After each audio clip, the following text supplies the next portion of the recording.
Welcome back to Wonder Podcast. This is the family podcast where we discuss everyday family issues. There has been a lot of conversations regarding critical thinking. There are books out there, articles, even school, they try to teach critical thinking. What is critical thinking all about? Well, in the world where there's a lot of distractions, people are following numbers. And a lot of people are trying to imitate others. The few that are thinking critically, the few that are thinking outside the box, trying to stand out, those are the people some will try to imitate. And because they are creative of what they do and how they do it. Does it mean that those people are not thinking independently? They don't use their critical thinking as much as they're supposed to? No, what you have to understand is that people will follow the critical thinkers because it will save them time. And they will not have to think much on what they're going to do. For example, a famous person on social media did something that is very, very creative. And it goes viral. And then you'll see that a lot of people will try to emulate the person rather for them to think and be creative in their own way. It saves them time to be like the other person, but that's a worry as things are going. How can we teach the younger generation to be critical thinkers? Yeah, you made the mention about the famous people on social media. They being creative. A lot of people are doing that. If you watch even a TikTok and even Facebook and all, you see that the people, they're using it like a challenge, isn't it? They're doing stuff that other people are doing. Understand that it does not mean that they're not using the critical thinking. It's just that it makes it, like you just said here already, it makes it easier for them. Someone else already have done the thinking and put it in a creative way. Do you understand? They just follow the numbers and doing the same thing. Yeah, instead of them to use their own thinking, to put it in their own way, in their own, you understand, the way they want it to be. But it makes it easier for them as well. You said asking how we're going to teach the younger generation to think critically, isn't it? I remember those days in school, when teachers, they always give us assignments. We hate it a lot. We don't really like using assignments. You guys might call it homework. Do you understand me? So we hate that. Without knowing that what they were doing, trying to do was to encourage us to use our critical thinking, to think in what we're doing. Because when we're doing those assignments, right, we're thinking aloud, we're thinking method, other options, analyzing stuff in ways to get to the results of what they gave us in assignment. The same way in homeworks and all that. You understand? But what they didn't really emphasize more was for us to ask questions and be curious. Do you understand? So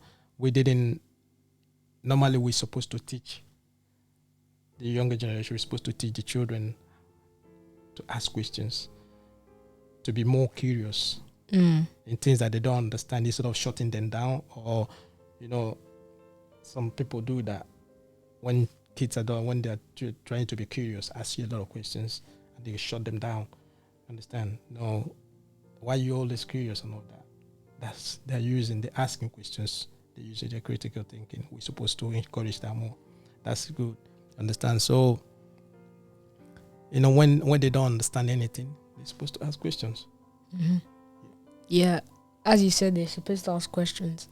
They should be encouraged to practice explaining things in their own words as well, which means making meaningful explanations. For example, your child would like to be funny by asking you a question, because most kids, they'll always ask their parents some silly questions, and they'll ask a question like, "Why are we going to school?"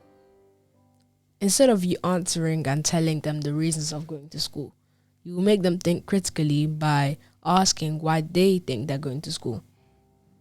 you'll see that it will make them think for themselves and they will explain more clearly in their own words. Yeah, but most of those questions might sound silly because it's annoying when they try to ask those questions. Understand? But you realize that their brain, they're thinking a lot. They're trying to understand why. Why are we even going to school? But they ask you the question for you to like tell them why they're going to school. But you, like what you just said now, asking them back that question will give them that what they start analyzing now. They start thinking. Now they're going to put it to what? In their own words. And you would like to hear what they're going to say. Then you see that now, what happens? Their mind is going out. They're thinking. Or they're using the thinking. They're thinking critically in order for to like tell you, give you back the answer or what, you want to hear. And they should explain it in their own words, like you said. That is the most thing you have to encourage. Also, we should encourage them to try multiple solutions to problems. They should consider other options more than one way of solving problems. Okay, you like football, isn't it? You like soccer. Okay, let me use soccer as an example.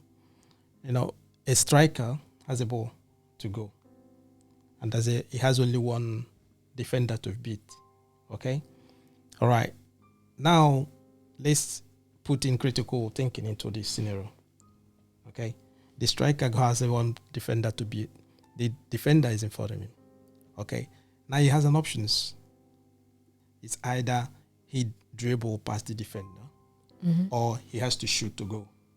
Okay, having in mind that when he shoot, there's a less option, there's a less chance. There's less chance that the defender will intercept the shot. Do you understand? Then, but when you look over his shoulder, you see that there's a teammate coming over. Yeah. Now you see the options are open now. He will have an option as to either to dribble past the defender or pass the ball to his teammate. And the teammate is out there. You find out that the teammate is in the best position to receive that ball for him to score. He's thinking aloud now. He's thinking he has to make decisions. Do you understand? And in soccer, they think if you don't think fast, you cannot adapt into soccer. And that's why if most of them that are always good at soccer, they think fast. They always think very, very fast. So, but when he passed the ball to his teammate, the teammate might have more option to score.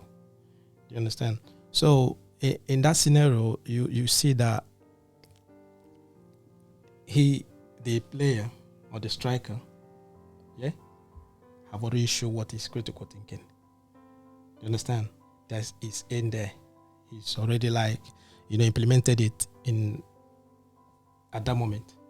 The same way we implement in various areas of our lives, daily activities. We have to implement that critical thinking in whatever we do, because we have to analyze and have to use other options. Use more than one way to solve problems that we facing in our daily lives. Yeah, they should learn to explain the reason why they make the decisions they make. Also, they should ask questions. Why others make their decisions? Using the soccer analogy that you just said, the player will have to explain the reason behind his decision. If he passes the ball to his teammate instead of shooting at the goal, they will have to explain why. And in some instance, the coach might ask, why didn't you shoot? Why didn't you shoot? And you'll hear something like, if I shot, the defender would have intercepted it. But laying off to my teammate, he was in a better position to shoot. Yeah, that's what I'm saying. So the teammate was in a better position that as a teammate gives them options. Do you understand? So they need to try those options to solve that problem. And the problem was to go and score, isn't it? And the teammate was there. And when he shoot, like you just said now, when he shoot, their defender might intercept. And what happens? He didn't use the option properly. He didn't use it to get to the better um, better thing they want to do, like just to score. You understand the outcome of everything is for them to achieve that goal, what they want to do, which is to score and score goals. So more importantly, they should write things down. I think to me that's the most important thing.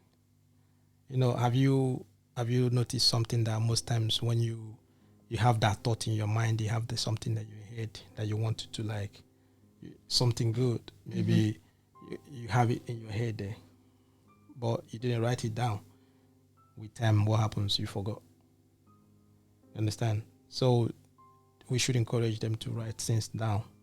When how many times the idea comes inside of you, you're in the middle of maybe you're reading a book or someone or you're trying to write an essay. Yeah, something, they have ideas inside of you, but you didn't write something that you didn't remember, and you'd be like, oh no, be thinking aloud. What was it? What was it? Because you didn't write it down. So just because you didn't write it down, you forgot straight away. So when you made the habit of writing something down, your thoughts, your explanations, it will enhance your creative thoughts. It will enhance your creative thinking, which will allow you to make better decisions. Do you understand? So it's good to write things down. When even in class, someone is teaching or something, when you're reading a book as well, you can write. There are things you're going to write that you're going to use later. There's an ideas that will be coming to you when you're reading something that is not in the book that you're reading, but if you didn't write it down, you're going to forget. And you understand what I mean? So those are the things that we're supposed to as well, to encourage them, the younger generation going up for them to write things down. Always write things down. That's what is very, very good as well. Yeah, I understand what you meant, because in class, you always see someone writing in their book while the teacher is teaching. And you'll be like, wow, they're writing, when they're supposed to be listening. And some people will just be laughing at them. They'll be like, you're always writing in that book. Do you have anything else better to do? And then they're writing things down so that they will not forget, because our brains tend to disappoint us sometimes. Yeah, brain tends to, it's all the most times, disappoint, because you think that you have that sharp brain, you have you always remember stuff. Sometimes if you don't write something down, you forget it. And once you forget, it might be something very, very important, something that you're going to use. And when you're writing things down, you see that when you come back to read those things that you write down, you've written down, you see that it will enhance your critical thinking, enhance your thinking. You understand? Because it's out of what maybe you're reading a book. Like I said earlier, you're reading a book. The stuff you wrote down might not be in that book. Do you understand? So now you're going to use that stuff you write, put together with that. Even for example, you said about essay, you're writing an essay. Because you wrote those stuff down, it will help you in your essay, isn't it? Are you getting me? Think critically, which is part of it. As human beings, we think all the time. It comes natural. It's natural that we think. Every time we think, it's something that you can stop, because you're human. We always think. But critical thinking is thinking outside the box, going extra mile, to think about something that way. Like when you're analyzing something, you trying to, like we just said now, you're writing them down, you're analyzing your thoughts. Do you get me? Those things that you write down will help you to develop that critical mindset. All those analyzations, things that you analyzed, you understand, from your mind, from your thoughts, will help you to get that critical mindset. You understand? All these things we just said earlier, asking questions, being curious, try to know something. Do you understand? It's not like being just taking on board what others tell you. You need to ask, why are they saying those kind of things? Why did they do that? How? What is it? Why this reason? What was the reason why they said that? You know, those stuff. When you're asking those questions, when you're analyzing why they said those kind of things, like what you just said, when a child asks, okay, why are we going to school? Instead of explaining everything to the child, okay, this is why we're going to school. They ask the child, why? What do you think? Are you going to school? Do you understand? That's kind of, so it brings out that critical thinking. It brings out that mindset to build it up into the generation or the new generations, like we were saying now. You know, it doesn't matter your age. Thinking critically is essential to success in life. Mm-hmm. Yeah, that was nice. Okay. Thank you guys for staying with us to this time. Thank you for listening. And don't forget to download this podcast. Subscribe as well. Mm-hmm. And like and share this podcast. And don't forget that family is everything. Thank you.